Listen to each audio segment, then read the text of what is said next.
Saudi अरब के दौरे पे गए हुए थे आर्मी चीफ। ऑब्वियसली मुल्की माशी मामलात को संभालने के लिए फ़ौज सरगर्म है इस वक्त, लेकिन भट्टी साहब ग्राउंड पे पॉलिटिशियन लड़ रहे हैं। किस तरह देख रहे हैं आप अगले 6 महीने सर? बहुत मुश्किल, बहुत महंगाई, बेरोज़गारी, गुर्बत, सियासी अदम इस्तेकाम, नफ़रत और तकसीम, सड़कों पर मुजाहिरीन, नए मुकदमे, नए पर्चे, नए जेलें, हवालातें और बेबस हुकूमत। कहने का मकसद 2-3 बातें हैं जो मैं करना चाहता हूँ। पहले तो ये कि आला हज़रत डोनाल्ड लू के साइफ़र और इलेक्शन धांधली को साइड पर रखें। 2 बातें बड़ी इंपॉर्टेंट हैं। एक ये कि ये होती है जमहूरियत, ये होती है वोट की ताकत, ये होती है पार्लियामेंट का तकद्दुस। जिस तरह वो सवालों का जवाब दे रहा था, किस तरह आला हज़रत डोनाल्ड जी किस तरह के सवाल हो रहे थे, किस तरह की जवाबदेही हो रही थी। ये क्या हम कभी ये ख्वाब देख हमारा ख्वाब पूरा होगा? किस तरह की पार्लियामेंट होगी, किस तरह लोग जवाबदेही सारों से लेंगे? नहीं होगी। दूसरी कि आला हज़रत ने पाक ईरान पाइपलाइन के हवाले से, गैस पाइपलाइन के हवाले से जो फरमुदात फरमाए हैं और अमेरिका की जो पॉलिसी है वो बड़ी डेंजरस है। 18 अरब डॉलर का सुना है कि ईरान जुर्माना कर सकता है। तीसरी बात भाईजान के मैं शहबाज हुकूमत, मरियम नवाज साहबा की हुकूमत, PDM हुकूमत सारों को कहना चाहता हूँ कि 9 मई के लिए अदालतें हैं और स्टेट या रियासत आपकी मोहताज नहीं है। वो इतनी ताकतवर है कि अपने मुल्ज़िमों मुजरमों को सजाएं दिलवा सके। आपकी जरूरत नहीं है। आप इस अब छतरी से अब आप इस छतरी से निकलें, 2 मिनट के बाद आप उधर पहुंच जाते हैं। हमें पता है आप कितने फौज से मोहब्बत करते हैं, हम उस पर नहीं आना चाहते। अब आप गवर्नेंस परफॉर्मेंस पर तवज्जो दें, अवामी मसाइल पर तवज्जो दें। और तीसरी बात यह है भाईजान कि 77 साला परवेज़ इलाही जेल के वाशरूम में गिर गए थे। 4 पसलियाँ सुना उनकी टूट गई हैं, सर पर चोट लगी है, माथे पर चोट लगी है, बाएं आंख के करीब चोट लगी है, बाजू पर चोट लगी है, छाती सूज चुकी है और घुटना जख्मी है। उनका इलाज हो। और उमर सरफराज चीमा जेल में है, वो उनका जो उन्होंने जुर्म किया उसकी सजा मिलनी चाहिए। अदालत ने 6 महीने पहले उन्हें पित्ते के ऑपरेशन का कहा था, वो होना चाहिए। बिल्कुल ठीक है सर, आपका पॉइंट आ गया। और मैंने एक जुमला भाईजान, सिर्फ एक जुमला माजरत के साथ, मैं यही PDM, यही इमरान खान हुकूमत थी। नवाज शरीफ साहब के 5 मेडिकल बोर्ड बने थे, 13 मेडिकल रिपोर्टें आई थी। शाहिद खान अब्बासी ने हरनिया के ऑपरेशन के लिए प्राइवेट हॉस्पिटल था, वहां हुआ। शहबाज शरीफ साहब कोट लखपत जेल से मिनिस्टर कॉलोनी में अपनी कमर दर्द के मसाज होते थे। तो खुदा के लिए शहबाज हुकूमत और PDM हुकूमत, आप इन कैदियों को और आपका सर पॉइंट आ गया पर भी फोकस करें। ये वक्त बदलने में देर नहीं लगती। दानियाल साहब, एक तरफ परसेप्शन उभर रहा है कि आप पॉलिटिकल फोर्स होने के बावजूद पॉलिटिकली विंडिक्टिव हुए में, रूथलेस हुए में, और एक पॉलिटिकल पार्टी को कुचल रहे हर लिहाज से, FIR के जरिए, गिरफ्तारियों के जरिए, एक इनह्यूमन एटीट्यूड अपना के। नंबर 1 ये आप पे इल्ज़ाम है। दूसरी तरफ जो है ऑब्वियसली अगर आप इकॉनमी के मामला ठीक करने भी जाएं तो जो होशरुबा महंगाई होगी उसके नतीजे में लोगों को IMF समझ नहीं आती है। इमरान खान ने किया था, इमरान खान की रेटिंग 9% पे गिरी हुई थी। लोगों को समझ नहीं आई कि इमरान खान साहब जो कर रहे हैं कि जी IMF की शरायत कर रहे हैं, उनका कसूर कोई नहीं है। तो आप उसके लिए भी तैयार हैं, ये सब कुछ होगा और उसमें से निकलेगा क्या? जबकि इतनी वीक गवर्नमेंट आप खुद भी जानते हैं, क्योंकि ऑब्वियसली आपकी मेजोरिटी तो नहीं थी, तो हम सबको मिल मिला के थी। तमाम चैलेंजेस के साथ कोई वे फॉरवर्ड सोचा आपने, किस तरह चलना है आगे? देखिए कामरान साहब, वे फॉरवर्ड एक ही है, और वो वे फॉरवर्ड ये है कि हमने चार्टर ऑफ इकोनॉमी के ऊपर बात कर मुल्क के हालात बेहतर करने हैं, और जो हमने पहले भी किए। ये हम वो वाहिद जमात हैं जिसने IMF को खैराबाद कहा था।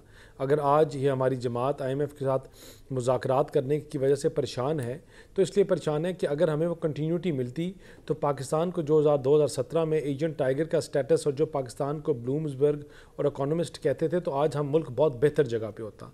लेकिन इन तमाम चीज़ों के बावजूद हमें ये मुल्क जब भी बहरानों में मिला, ये जब भी अंधेरों में, तारीखियों में मिला, जब इसमें 1 मेगावाट किसी ने ना बनाई, जब ये मुल्क में दहशतगर्दी थी, जब इस मुल्क में सबसे बड़ा नासूर दहशतगर्दी थी, हमने इनको फेस किया। ये तो हो गया लोग कहते थे कि बिजली का बहरान ख़त्म नहीं कर सकेंगे, हमने ख़त्म किया।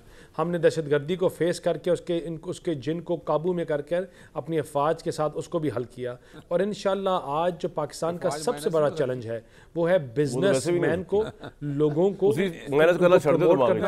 सपोर्ट करना, और आप आप उन लोगों को निकाल कर कारोबारी तबके को आपने निकालना और उनको अपना कारोबार करने के लिए तैयार करना। इंशाअल्लाह ये तमाम अभी आप कह रहे हैं जोड़ावा है उन्होंने, आप खुद मान रहे हैं। अच्छा दानियाल साहब एक बात बताएं सर, ये आपकी माजी की बातें होगी सारी, आगे लेके चलेंगे। मैंने आपको सवाल ही फ्यूचर का किया था। मर्जी कामरान साहब, ये कामरान साहब ये जितने मर्जी प्रोसेशंस कर लें, ये जितना मर्जी जलाओ घेराव कर लें, ये जितने मर्जी अमेरिका में बैठ के पाकिस्तान के खिलाफ भाई आगे करना क्या ये बताएं यार, खुदा रहा यार कामरान वो तो आपको पता है वैसे। मुझे तो पता है, मैं बताता हूं, मैं बताता हूं क्या करना है। पाकिस्तान की जो मैशत है ये कुछ भी नहीं है इनके पास कहने के लिए, या इकोनॉमी बेहतर होगी, या इंफ्रास्ट्रक्चर की जो इंफ्रास्ट्रक्चर मेरे भाई अगर हमने बार बार डिलीवर किया है और इंशाल्लाह आगे भी करेंगे, और आपको जो महंगाई की शरह है उसमें कमी आएगी। चले अच्छी, मैं तो आपको जज्बे की कदर करता हूं मेरे दोस्त। में आपको नजर आएगा कि जितने भी बिजनेसमैन हैं जो आज छुप के बैठे हुए हैं पाकिस्तान की इकोनॉमी में, पाकिस्तान में डर के रुपया लगाने के लिए तैयार नहीं थे, वो निकलेंगे। बिजनेस के जो टैक्स बैंड्स हैं वो बड़े बड़े लोग उसमें आएंगे और इंशाल्लाह छोटे लोगों को रिलीफ मिलेगा। ठीक है आपकी जो यार आप हंस रहे हैं वो मैं तो हैरान हूं यार साहब वैसे आपकी बातों में।